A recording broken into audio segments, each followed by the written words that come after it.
The small garage sat at the edge of a tired road where most people never slowed down. Paint peeled from the walls, and the metal shutter made a loud grinding sound every time it was lifted. Inside, the smell of oil, dust, and old rubber stayed in the air, no matter how often the floor was cleaned. This was where the mechanic spent almost every day of his life. He worked alone, from early morning until late night, with hands that carried years of scars and a back that never fully rested. He was a single man, not by choice, but by circumstance. Life had taken more than it had given. Family responsibilities, broken relationships, and missed chances had shaped him into someone quiet and careful. He didn't complain much. Complaining didn't fix engines, and it didn't pay rent either. What he did have was skill, real skill earned through long nights, failed repairs, and years of learning from mistakes. The garage was not fancy. Most tools were secondhand, some older than the cars that came in. The lift sometimes stuck halfway, and the compressor made a strange noise that worried him every time he turned it on. Still, he kept everything clean and organized. He believed that respect for work started with respect for the place where it was done. Customers came and went, mostly people from nearby areas with old cars, delivery vans, or bikes that refused to start. Many of them trusted him, even if they didn't always have money to pay right away. Sometimes he fixed things and told them to pay later. Sometimes later never came, but he didn't chase anyone. He knew how it felt to struggle. Money was always tight. At night, after closing the garage, he would sit on a small stool, counting the day's earnings. Some days were good enough to cover food and electricity. Other days, the numbers didn't add up. Rent was overdue more than once. He had learned to live with that quiet pressure in his chest, the kind that never fully goes away. Still, every morning, he showed up. He washed his face, changed into the same worn clothes, and opened the shutter. Engines didn't care about your problems. They only responded to patience and knowledge. And that was something he could control. That evening started like many others. The sun was already dropping low, painting the sky in dull orange and gray. Most shops around him had closed. He was about to do the same when a strange sound broke the silence. It was not the usual rattle of an old engine. This sound was smoother, heavier, and expensive. A large luxury car rolled slowly toward the garage and stopped just a few feet from the entrance. Its body was clean, shiny, and clearly out of place in that area. The mechanic wiped his hands on a cloth and looked up, confused. Cars like this usually went to authorized service centers, not places like his. The engine shut off, and for a moment, nothing happened. Then the driver's door opened. A woman stepped out. She was dressed simply, but everything about her looked refined. From the way she stood to how calmly she looked around, it was clear she was used to control. She glanced at the garage, then at the mechanic, her eyes briefly scanning the place as if measuring it. The mechanic straightened his back and walked forward. He didn't smile too much, and he didn't act nervous. He had learned that confidence mattered, even when you felt small inside. The woman spoke first. She said the car had suddenly lost power a few minutes ago. Warning lights had come on, and the engine felt strange. She had tried calling for help, but the wait time was long, and this was the closest place she could find. The mechanic nodded and listened carefully. He asked a few simple questions. When did the problem start? Was there any sound? Any smell? She answered calmly, clearly used to explaining things in meetings, not breakdowns on empty roads. He opened the hood and leaned in. The engine bay was clean, almost untouched. He could tell this car was usually handled by professionals. Still, machines followed the same rules everywhere. He listened, touched, and observed. The woman watched him closely. She noticed how he didn't rush, how his eyes focused, and how his hands moved with purpose. He didn't pretend to know everything. He checked twice before saying anything. After a few minutes, he asked if she was in a hurry. She paused, then said yes, but not enough to make bad decisions. That answer surprised him. He explained that the issue might not be simple and could take some time. He also made it clear that he wouldn't replace parts unless necessary. Many places did that to increase bills. He didn't? She looked at him for a moment, then agreed. As he worked, the street grew darker. A single bulb lit the garage, casting long shadows. The sounds of tools filled the quiet night. He tested connections, checked sensors, and carefully examined parts. Most people ignored Dot while waiting for a system reset. They talked. Not deeply, but honestly. She asked how long he had been doing this. He told her the truth. Since he was young. Since life forced him to learn a skill that could keep him alive. She asked if he owned the garage. He smiled slightly and said it felt wrong to call it ownership when the bank could take it any time. She didn't laugh. Instead, she nodded, understanding more than he expected. He noticed she didn't act impatient. No phone calls, no complaints. Just quiet observation. That alone set her apart. At one point, he found the real problem. A small electronic fault that most scanners missed. It wasn't a cheap fix if done the wrong way. But he had seen this before. He knew a workaround that was safe, effective, and honest. He explained it clearly, using simple words. No pressure. No exaggeration. She listened carefully, then told him to go ahead. As he worked, he thought about how strange life was. One moment you were worried about rent. The next, you were fixing a car worth more than everything you owned combined. Yet the work felt the same. Bolts were bolts. Wires were wires. The repair took longer than expected. Midnight passed quietly. Finally, he stepped back, wiped his hands, and asked her to start the engine. The car came to life smoothly. No warning lights. No strange sounds. He felt a small sense of relief. Not pride, relief, because he knew he had done it right. The woman smiled, not a polite smile, but a real one. She thanked him sincerely. He told her the cost. It was fair, maybe even low for that kind of car. She raised an eyebrow, but didn't argue.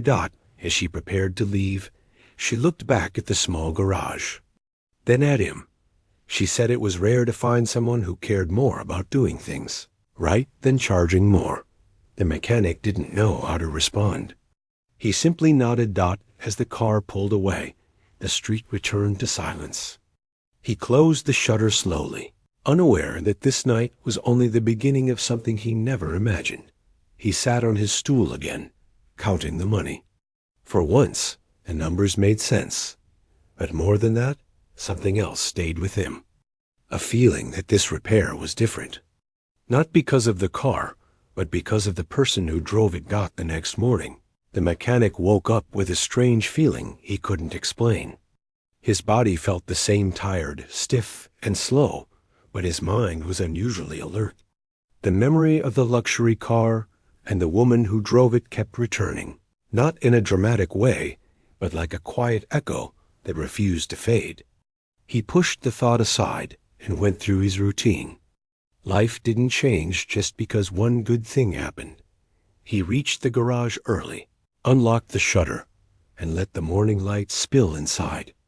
Dust floated in the air, glowing for a moment before settling back onto the floor. He swept the space, checked his tools, and turned on the compressor, listening closely as always. It worked. That alone felt like a small win. Customers arrived slowly. A delivery van with brake issues. A bike that wouldn't start. Familiar problems. Familiar faces. He worked steadily, losing himself in the rhythm of tightening bolts and listening to engines breathe back to life. By afternoon, the night before felt distant, almost unreal. Then, just before sunset, The luxury car returned. This time, it didn't stop on the road. It rolled directly into the garage and parked neatly inside, like it belonged there. The mechanic froze for a second, wiping his hands on a cloth. He hadn't expected to see it again, at least not so soon. The woman stepped out, looking the same as before, calm, focused, and aware. She greeted him with a nod, not loud or formal, just respectful. She said she had been nearby for meetings and wanted him to check the car again, just to be sure everything was fine. Her tone suggested that this was not a test, but a reason. He agreed and went over the engine once more. Everything looked perfect. While he worked, she leaned against a workbench, watching him without interrupting. There was no pressure in her presence, no rush dot when he finished. He told her honestly that the car didn't need anything. She smiled slightly and said that was exactly what she hoped he would say. She then asked him a question that caught him off guard. She asked why he never tried to work at a bigger place, a dealership, a corporate service center, somewhere with better pay and stability. He thought for a moment before answering. He said those places cared more about speed than quality, more about numbers than people. He liked knowing the person behind the car. He liked sleeping at night, knowing he hadn't cheated anyone. She listened carefully, as if filing every word away. She told him that she ran a large company, one that dealt with advanced systems, logistics, and machines far more complex than cars. She said people with real problem-solving skills were rare. Most knew theory, but not reality. Most followed manuals, not instincts. He didn't know what to say. He wasn't used to being spoken to like that. Compliments made him uncomfortable, especially from someone who clearly lived in a different world. She walked around the garage slowly, taking everything in. The cracked walls, the old equipment, the careful organization. She pointed out how clean everything was, despite its age. How every tool had its place. She said that said more about him than any resume ever could. He felt his throat tighten slightly, but kept his face neutral. He had learned long ago not to let emotions show too easily. She then did something unexpected. She asked if he could close the garage for a while and join her for a short drive. Not to test the car, she said, but to talk. His first instinct was to refuse. Closing the garage meant losing money. But something in her tone felt genuine, not demanding. He looked at the empty road, then at the garage. It was already a slow evening. He locked the shutter and got into the passenger seat. The drive was quiet at first. The city lights passed by slowly, reflecting off clean glass and polished metal. The car moved smoothly, the way it was meant to. She asked about his life. Not in a curious way, but in a careful one. He shared what he felt comfortable sharing. Growing up with little. Learning to fix things because it was necessary. Taking responsibility early. Losing people along the way. She didn't interrupt. She didn't try to fix anything with words. She just listened. Then she shared a little about herself. About long hours, constant decisions, and the loneliness that came with leadership. About how trust became harder the higher you climbed. The mechanic realized that despite the difference in status, they both carried weight. Just different kinds. She told him that when her car broke down, she felt helpless for the first time in a long while. And when he fixed it without trying to impress her or take advantage, it reminded her of something she had forgotten, that real value often hides in plain sight. They stopped at a quiet viewpoint overlooking the city. She turned off the engine, and for a moment, neither spoke. The city hummed below them. She finally said she wanted him to visit her company, just to see it, to meet people, to understand how his skills could apply beyond engines and grease. He laughed softly and said he wouldn't fit in. He didn't own a suit. He didn't speak corporate language. She smiled and said those things could be learned. Integrity could not. She made it clear that this was not charity, not a favor. It was an opportunity, nothing more. One he was free to decline. They drove back in silence. The words settling slowly. At the garage, he unlocked the shutter and stepped out. She handed him a simple card with contact details. No title printed. No show. She said she would be in touch. As the car disappeared down the road, the mechanic stood there for a long time. He looked at the card, then at his garage. That night, sleep came late. His mind replayed the conversation again and again. Fear mixed with curiosity. Doubt mixed with hope. He had spent his whole life surviving. No one had ever asked him to imagine more. The next morning, he opened the garage as usual. But something had shifted. For the first time in years, he didn't just see broken cars. He saw possibilities. The days that followed felt longer than usual. The mechanic tried to return to his normal routine, but his thoughts kept drifting. Every sound in the garage seemed louder. Every repair felt slower. The small card with contact details stayed in his pocket, folded and unfolded so many times that the edges had softened. He told himself not to expect anything. People from powerful places often made promises without meaning to keep them. He had learned that lesson early in life. Still, a quiet part of him wondered what it would be like to walk into a world where things actually worked on time.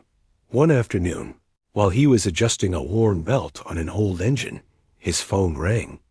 He wiped his hands and answered carefully.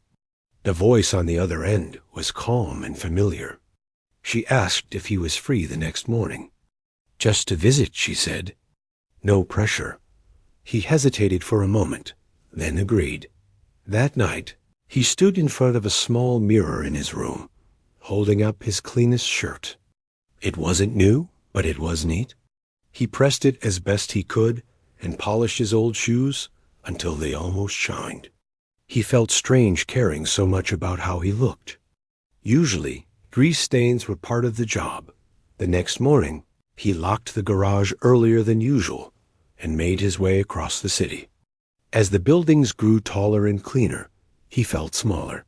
His hands, rough and scarred, rested on his knees as he waited at the security desk of a large glass building. When she arrived, she greeted him with the same calm respect as before. No rush, no surprise. She led him inside. The place was quiet but busy. People moved with purpose. Screens displayed numbers, charts, and systems he didn't fully understand. He felt out of place, but he kept his head up. She introduced him to a small technical team. No long titles. No formal speeches. Just simple introductions. At first, they looked at him with curiosity, some with doubt. She asked him to sit in on a problem they had been struggling with. A system failure in a fleet of company vehicles that no one could fully explain. The issue appeared randomly and disappeared just as fast. They explained it using technical language. Charts and reports filled the screen. The mechanic listened quietly. He didn't interrupt. He had learned that listening carefully often revealed more than talking. After a while, she asked him what he thought. He paused. Everyone was looking at him now. He said the problem reminded him of something he had seen before. Not in advanced machines, but in older ones. A small inconsistency that caused larger failures under pressure. He asked a few questions about maintenance schedules, heat levels, and vibration. The room grew quiet as the team answered. He stood up and walked closer to the screen. With a marker, he pointed to a detail everyone had overlooked. A timing issue caused by wear, not design. Something no software update could fix. The team exchanged glances. She asked if he was sure. He said no one could be sure without testing, but his instincts told him that machines spoke through patterns. And this pattern felt familiar. They tested his idea later that day. It worked. The issue didn't disappear completely, but it made sense now. A path forward opened. The mood in the room shifted. Doubt turned into curiosity that no one applauded. No one needed to. The respect was quiet, but real. After the meeting, she thanked him. Not with praise, but with honesty.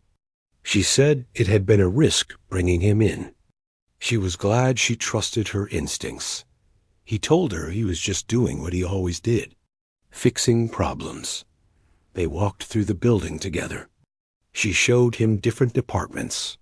He noticed how many people sat behind desks, far from the machines they managed. He understood then why his skills mattered. Over coffee, she asked him what he wanted. The question surprised him. No one had asked that in a long time. He thought carefully. He said he wanted stability, fair pay, respect for honest work. He didn't ask for power or titles. She nodded. She said those were reasonable things. She offered him a trial position. Nothing permanent yet. A chance to work with the team, learn new systems, and share what he knew. The pay would be steady. Enough to breathe. He asked if he could think about it. She agreed. When he returned to his garage that evening, it felt different, smaller, quieter. The walls hadn't changed, but his view of them had. He sat on the same stool, staring at the floor. The garage had been his shelter, his identity. Leaving it, even part-time, felt like betrayal, but staying meant staying stuck. That night, rain fell hard. Water leaked from a corner of the roof into a bucket he had placed long ago. He watched the drops fall, steady and patient. He realized something then. Machines broke when ignored. So did people. The next morning, he called her. He said yes. The following weeks were challenging. He split his time between the garage and the company. Mornings in clean halls, evenings with grease and tools. His body ached, but his mind felt alive. Some people at the company still doubted him. He didn't blame them. He didn't try to impress anyone. He let his work speak. Slowly, trust grew. He helped redesign maintenance routines.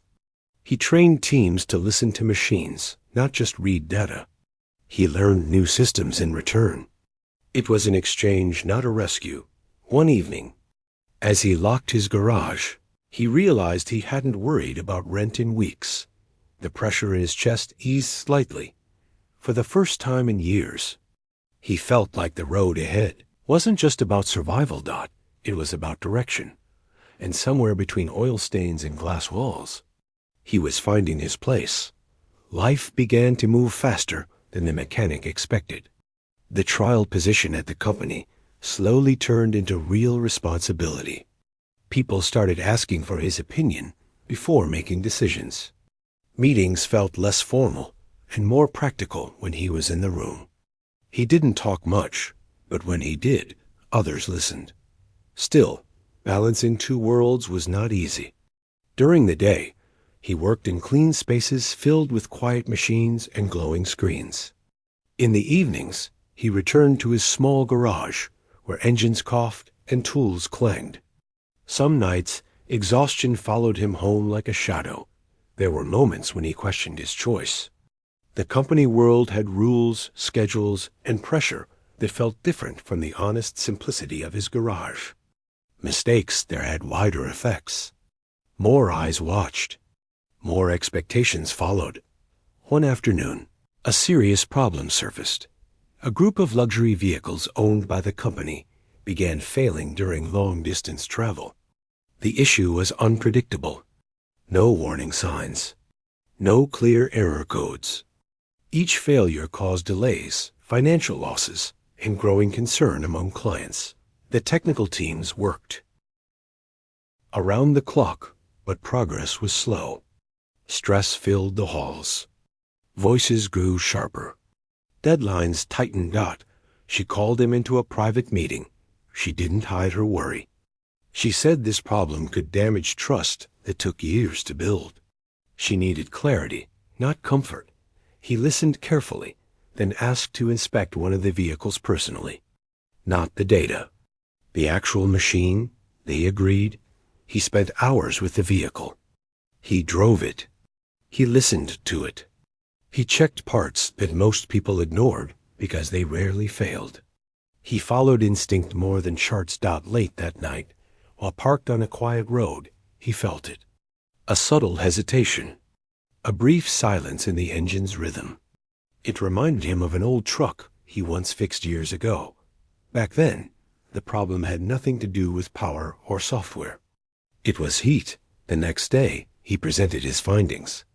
He explained how a small design decision, harmless under normal conditions, became dangerous during long drives.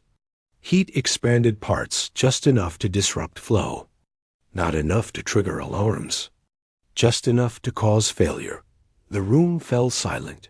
Some engineers resisted the idea. Redesigning would take time, money, approval. She looked at him and asked one question. Was he confident? He said confidence wasn't the right word, but he believed in patterns. And this pattern was clear. She made the call. Production paused. Adjustments began. The pressure intensified. For days, the mechanic barely slept. He stayed late, reviewed tests, and answered questions patiently. He didn't argue. He explained. Again and again, slowly. Results came in. The failures stopped. Relief spread through the company like fresh air. At the next meeting, she publicly acknowledged his contribution, not with exaggerated praise, but with honest recognition. She said leadership meant knowing when to trust those who see what others miss. The mechanic felt uncomfortable standing there. Applause was not something he had ever chased. Still, something warm settled in his chest. Afterward, she spoke to him privately. She offered him a permanent position, better pay, long-term stability, growth opportunities. He thanked her and asked for time. That evening, he sat alone in his garage, surrounded by familiar sounds and smells. This place had saved him when life had nowhere else to go. Letting it go felt like closing a chapter he wasn't ready to end. A regular customer stopped by unexpectedly. An older man with a tired car and limited money. The mechanic fixed the problem quickly and charged less than usual. The man thanked him with tears in his eyes. That moment answered something inside him. The next day, he met with her again. He accepted the position, but with one condition. He wanted to keep the garage open, not as a business focus, but as a place to help people who needed honest work. She agreed without hesitation. Months passed. The mechanic adjusted to his new rhythm. Mornings at the company, evenings at the garage. He hired a young apprentice who reminded him of himself years ago, quiet, curious, hungry to learn. He taught him the most important lesson first. Machines respond to care. People do too. The company grew stronger. Processes improved. Trust deepened. One evening, after a long day, she asked him to join her for a drive. Not for work, just to talk. They drove through familiar streets, now seen from a different angle. She said that day her car broke down. She was tired of surfaces, titles, appearances. She needed something real. He smiled and said, "Machines never lie." They laughed quietly. As the city lights passed by. The mechanic realized his life hadn't changed because of luck. It changed because he stayed honest when it would have been easier not to, and because someone chose to see value where others never looked. The road ahead was still uncertain, but it was finally his. Time moved quietly, the way it does when life finally finds a steady rhythm. The mechanic no longer woke up with fear sitting heavy on his chest. He still worked hard, but the work no longer felt like a fight for survival. It felt like purpose. The company role settled into something solid. He was no longer introduced as a trial hire or an outsider. He became someone people relied on. Decisions slowed when he wasn't present. When problems appeared, someone always said, "Let him take a look." He never changed the way he worked. He still asked simple questions. He still listened more than he spoke. He still trusted patterns over promises. That consistency made people trust him. The garage remained open, just as he wanted. It didn't make much money, but it didn't lose any either. More importantly, it stayed honest. People from the neighborhood came knowing they wouldn't be cheated. Sometimes they brought friends. Sometimes they brought food instead of cash. He accepted both. The young apprentice grew quickly. He learned how to fix engines, but more than that, he learned patience. The mechanic never raised his voice. When mistakes happened, he explained them calmly. He remembered how it felt to learn under pressure and chose a different way. One evening, the apprentice asked him why he still worked in the garage when he could afford not to. The mechanic thought for a moment. He said this place reminded him where he came from. It kept his feet on the ground. At the company, changes began to show results. Vehicles lasted longer. Failures dropped. Clients noticed. Trust grew stronger. She watched all of it quietly. One afternoon, she asked him to join her in her office. The city stretched beyond the glass walls, busy and loud below. She told him the board had noticed his impact. They wanted him to lead a new practical division, one that connected real-world experience with technical planning. It was a big step. He didn't answer right away. He asked what it would mean for his time at the garage. Said they would support whatever balance he needed. That answer told him everything. He accepted. The work became heavier, but also more meaningful. He trained teams. He visited sites. He listened to workers who were usually ignored. Small issues were fixed before they became disasters. He made mistakes too. When he did, he owned them. That honesty earned more respect than perfection ever could. One late evening, after a long day, he returned to the garage and found the same luxury car parked outside. It was clean, polished, and familiar. She was waiting. She didn't come with a problem this time. She came with 2 cups of coffee. They sat on old stools, surrounded by tools and quiet machines. The contrast made them both smile. She told him she was stepping back from daily operations soon. Not leaving, just trusting the systems she helped build. She said meeting him changed how she viewed leadership. It reminded her that titles didn't create value. People did. He shrugged lightly and said machines taught him that long ago. They talked about life, about choices, about roads not taken. She asked if he ever wondered what would have happened if her car hadn't broken. Down that night, he smiled and said, something else would have broken eventually. They laughed. As she stood to leave. She looked around the garage one last time. She said this place mattered more than it looked. After she drove away, the mechanic locked up and sat quietly. He thought about the man he used to be, the one who counted coins at night, the one who expected nothing but problems. That man hadn't disappeared. He had just grown. Months later, the garage received a small renovation. Nothing fancy. A stronger roof, better lights, new tools, no signboard, no announcement. People noticed anyway. The apprentice eventually opened his own small space nearby. On his last day, he thanked the mechanic for teaching him how to work with care. The mechanic told him to pass it on. One quiet morning, as sunlight filled the garage, the mechanic stood alone for a moment. He listened to the sounds around him. The hum of a distant engine, the echo of a city waking up. He realized success hadn't changed. His life overnight had changed it slowly. Through honesty. Through patience. Through doing the right thing. When no one was watching. That broken down luxury. Carr had only opened a door, was the one who walked through it.